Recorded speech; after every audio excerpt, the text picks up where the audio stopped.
Good afternoon everyone, সবাই কেমন আছো? আশা করি ভালো আছো। আমি আজকে তোমাদের চিংড়ি মাছ ভাপার রেসিপি নিয়ে চলে আসলাম। বাড়িতে যখনই চিংড়ি মাছ আনুক না কেন আমি আমার জন্য কিছুটা হলেও সরিয়ে রাখবো, কারণ আমি চিংড়ি মাছ ভাপা খেতে ভালোবাসি। তো আমি আজকে তোমাদের সেটাই দেখাচ্ছি। প্রথমে চিংড়ি মাছটাকে ধুয়ে পরিষ্কার করে নিয়েছি। তারপর দেখো শিলনোড়াতে হলুদ সর্ষা, কালো সর্ষা আর কাঁচা লঙ্কাটা বেটে নিচ্ছি।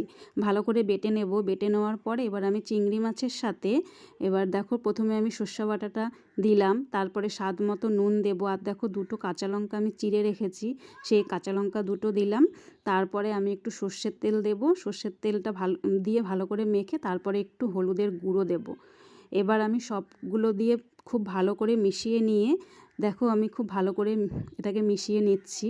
মিশিয়ে নেওয়ার পরে এবার আমি ছোট একটা টিফিন বক্সের মধ্যে এটাকে ঢেলে নিচ্ছি। ঢেলে নিয়ে এবার সামান্য একটুখানি জল দিচ্ছি।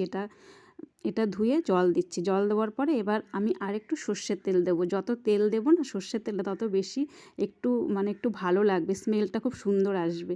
এবার দেখো আমি কড়াইতে জল দিয়ে তার উপর একটা স্ট্যান্ড বসিয়ে টিফিন বাটিটা বসিয়ে দিলাম আর ঢাকা দিয়ে দিলাম। গ্যাসটা অন করে এই 10 মিনিটের মতো রাখবো। এবার দেখো কেমন হয়েছে দেখতে। ওহ, খুব সুন্দর হয়েছে। এবার আমি খাবো। দেখো আমার আমার আজকে আর কিচ্ছু লাগবে না, শুধু এটা দিয়েই খাবো। চলো আজকের ভিডিও এই পর্যন্ত। Tata, by.